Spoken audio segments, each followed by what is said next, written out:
అంటే ఇప్పుడు దొంగతనం చేసి ఇంట్లోకి వెళ్ళినప్పుడు తాళాలు మెత్తల కింద ఉంటాయా? మెత్తల కింద ఏం సామాన్ ఉండదు సార్. ఏదైనా సెల్ఫ్లలో ఏదైనా బట్టల కింద ఇది కిచెన్లో కానీ అక్కడికే పెడుతురు. ఒక ఉప్పు డబ్బులు అక్కడికే పెడతారు. తాళాలు బీరువా కింద ఇక్కడ కింద ఉంటుంది, అక్కడ సైడ్లో పెడతారు. ఉదయం చూసుకోకుండా ఉదయం పడుకొని రాత్రులు తాళాలు వేసిన దొంగతనం చేసుకొచ్చి ఆ సొత్తులు మార్వాడికి ఇచ్చేవాడు. అలాగే సికింద్రాబాద్, ఉప్పల్, అంబర్పేట చేశారు. రామంతపూర్. అప్పుడు నీకు పెళ్ళయిందా? కాలేకున్నప్పుడు సార్. పెళ్ళి కాదు. పెళ్ళి ఎప్పుడైంది? పెళ్ళి 2011 లేదు. 2011. ఎవరు నీకు ప్రేమించి పెళ్లి చేసుకున్నావా లేదా పెద్ద అరేంజ్ మ్యారేజ్ సార్? వీళ్ళ చుట్టాల ఇంట్లో నేను ఉండి అక్కడ ఉండి దొంగతనం చేస్తుంటే వాళ్ళకి ఇట్లా ఇస్తుంది డబ్బులు. అట్లా ఒక పిల్లని చేసుకోవాలంటే వీళ్ళ అమ్మ వచ్చి అడిగింది. అడిగితే దొంగనికి ఎవరికి ఇస్తారని చెప్పి చేసుకున్నా, ఒప్పుకున్నా. అట్లా మా ఇంట్లో తెలియదు సార్. వీళ్ళ అమ్మ వచ్చి. ఎలా జరిగింది అంటే మా అత్తమ్మ వచ్చింది సార్. వచ్చి మా అమ్మకు అన్నది, ఎట్లా నీ బిడ్డ ఉందిగా పెద్ద బిడ్డకి ఇచ్చి ఎట్లా మీ ఆయన తాగుతూ ఉంటాడు, నీకు చేయడం నీకు చేత కదంటే ఈయన తీసుకొని ఆమె వచ్చింది. సరే ఇచ్చి చేస్తా అని చేసింది. మా అమ్మకు అన్నీ తెలుసు సార్, తెలిసి వేసి ఇచ్చింది నాకు.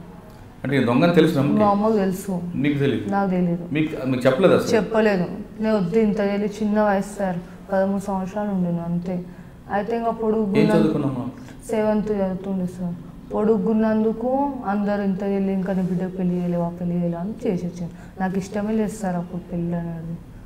ఆమె అంత ఆమెనే చేసి ఇచ్చింది. అంటే ఈ దొంగ విషయం నీకు తెలియదు కానీ మా అమ్మకు తెలుసు. పెళ్ళైన తర్వాత ఆమెనే చెప్పింది, 3 దొంగనే వేసి ఇచ్చిన, అది కావాలని వేసి ఇచ్చింది మా ఇంట్లో. ఎందుకు? మా ఇంట్లో నేను నచ్చాను, ఇప్పటికీ నచ్చాను. మీ అమ్మగారికి కూడా? ఆమె అస్సలు పడనేవాడ, అసలు ఏం పని చేయ అది అని ఇంకా ఆమె నచ్చాక ఇంకా చేసి ఇచ్చింది. దొంగతనం చేస్తున్నప్పుడు వీళ్ళ ఇంట్లో ఉండేవాడు?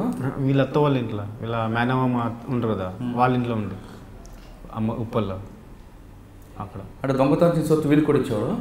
ఎందుకు? వాళ్ళ ఇంట్లో ఉండే కాబట్టి ఇస్తుంటే, ఖర్చు పెడుతుంటే పైసలు. అవి ఏం ఇచ్చేవాడు?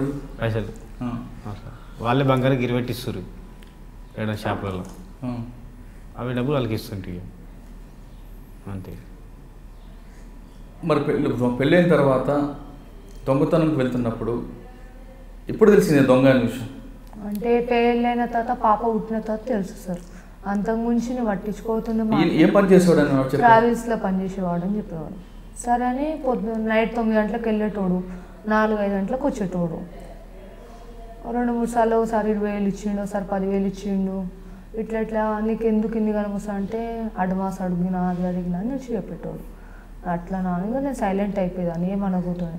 తర్వాత పాప పుట్టిన తర్వాత మమ్మీ అనేది, నీ 3 దొంగతనాలు చేస్తాడు, నీ అత్త కొంచుకున్నది ఏవేవో అంటుండే. నన్ను తెలిసి నువ్వు ఎందుకు ఇచ్చినావు అంటే, ఇస్తే ఏమైనా నువ్వు మీ అయ్యేమని పని చేసి చేస్తాడా, అది చేస్తాడా, చేసిస్తాడా అని అన్నాడు. సైలెంట్ ఉంటుంది. అంటే రాత్రులు వెళ్ళి ఉదయం ట్రావెల్స్ పని మీద వెళ్ళి వచ్చేవాడు. అంటే బంగారం తెచ్చేవాడు? డబ్బులే తెచ్చేవాడు సార్. నేనైతే 1 year దాకా డబ్బులే తెచ్చాడు. వారానికి 5,000 ఇట్లా, నెలకు 10,000, అప్పుడప్పుడు 20,000 ఇట్లా తెచ్చేవాడు.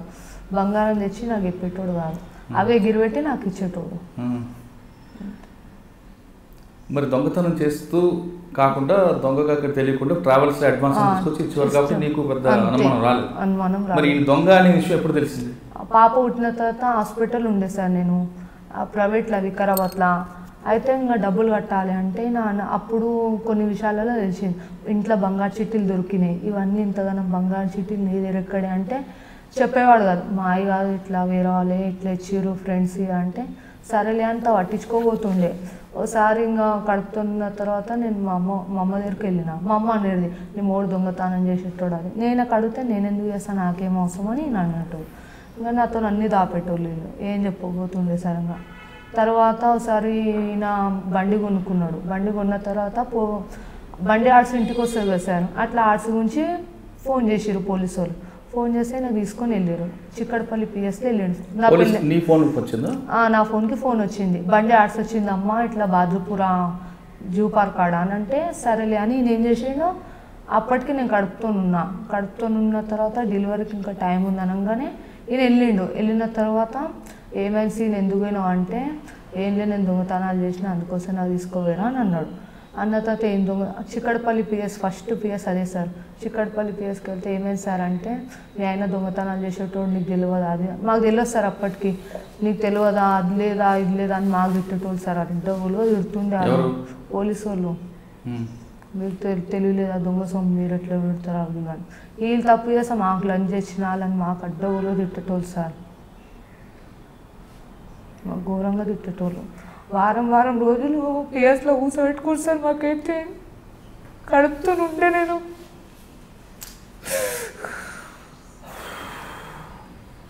మస్తు మాటలు అంటారు సార్. మాకైతే చేసింది నేను కానీ మాకు తిట్టేటోళ్ళు సార్. ఘోరంగా తిట్టేటోళ్ళు. ఇల్లు వచ్చి ఇంట్లో మొత్తం దాచి అందరు ముంగట ఇజ్జత్ తీస్తుంటే సార్. పోలీసు వాళ్ళు వచ్చి కాలు మొక్కినా కాళ్ళతో దన్నారు సార్. ఇప్పటికీ గుర్తుకుంది మాకు. కడుతున్నప్పుడు కాళ్ళతో దన్నారు. కాళ్ళ మెట్టల కాడ నుంచి వదిలిపెట్టలేదు సార్. వారం రోజులు రాజన్న సీసెస్లు కూర్చోబెట్టుకోరు సార్. నాకు మా చిన్న పాపకు పెద్ద పాప ఉండే పుట్టి 2 years అవుతుంది. ఆమె నాకు 2 కూర్చోబెట్టుకుని ఈయనతో పుస్తల తాడు నుంచి అన్ని తీసుకో. అసలు ఈయన ఏమి వేయలేడు సార్. 2 పుస్తలు వేసి నాకు ఏమి మెట్టెలు పట్టి అన్నీ తీసుకోరు సార్. మస్తు బాధ పెట్టారు సార్. మాకైతే ఏ ఇంట్లో ఉండని ఇంటికాడికి నేను తీసుకొని వస్తే బేడి తీసుకొచ్చి బియ్యం కాడ నుంచి అన్ని రాషన్కి తీసుకుపోయాడు సార్. అసలు ఈయన ఏమి వేయబోతుండే ఎన్నిసార్లు చెప్పిన వేయబోతుండే సార్. ఇక్కడ పోలీస్ స్టేషన్లో మొదటిసారి వెళ్ళినప్పుడు వారిని కడుపుతూ ఉన్నప్పుడు 1 రోజులు పెట్టారని చెప్తున్నాను కదా. తర్వాత బయటికి వెళ్ళకి వచ్చాను. బయటకు నేనే బెయిల్ తీసిన సార్. బెయిల్ తీసి వద్దు చెయ్యకంటే పోలేడు సార్. పోకపోయినా మళ్ళీ ఇంటికాడికి వచ్చి నైట్లో 12-1 గంటలకు బయటకు వచ్చి మళ్ళీ దొంగతనం చేశారు. పోలేడు సార్. అప్పుడు నా దగ్గర ఉండే మమ్మీ వాళ్ళ ఇంటికి వెళ్ళినాం. మేము వెళ్తే మా అమ్మ నేను అందం కూర్చొని అన్నం తిని పండుకున్నాం సార్. గేట్లు దుంకొచ్చి నాకు తీసుకొని వెళ్ళి సార్. మళ్ళీ నల్లగుంటోళ్ళు మలకపేటోళ్ళు సార్. అంత ఐడియా లేదు. తీసుకోపోయి మళ్ళీ కొట్టి మళ్ళీ రిమాండ్ చేసారు సార్. అప్పటికి మళ్ళీ అప్పుడు ఏం చేయకపోయినా తీసుకోతుండేది సార్. మస్తు ఇబ్బంది పెట్టారు సార్ మాకైతే. చిక్కడపల్లి పోలీస్ స్టేషన్ బెయిల్ మీద బయటకు వచ్చిన తర్వాత మళ్ళీ దొంగతనం చేసావా చేయలేదు? చేయలేదు సార్. వారం దాకా చేయలేకుంటే. అప్పటికి ఎన్ని దొంగతనం చేస్తావు? అప్పటికి 2-3 చేసినట్టు. చేయకుంటే ఇంటికి వచ్చి బెయిల్ బయటకు వచ్చి కదా సార్. మా అంబర్పేటలో పట్టుకుపోయారు వచ్చి. చేయకుండా పట్టుకుపోయారు వచ్చి కదా సార్. పట్టుకపోయి మళ్ళీ పాత కేసులు ఉండే అవి నా మీద వేసి పంపించి లోపలికి వేసారు అంతే. మరి రికవరీ ఉండాలి కదా. లేదు వాళ్ళ దగ్గర బైక్లు ఉంటాయి కదా సార్. పాత అవి వేసి పంపించారు. అంటే నువ్వు తాళాలు పగలగొట్టిన కాకుండా 2 వీలర్ కూడా దొంగతనం చేస్తావు. నేను చేయలేదు. చేసేది ఒకటైతే 15 కేసులు వేసి పంపించారు. చిక్కడపల్లి పోలీస్ స్టేషన్లో మీ భార్య కడుపుతో ఉన్నప్పుడు పోలీసులు కడుపు తన్నేవారు. అప్పుడు చేసిన నీకు బాధ అనిపించలేదు? అప్పుడు నమ్మ కూడా చూడలేదు సార్. లోపల వేసాను నన్ను అక్కడ.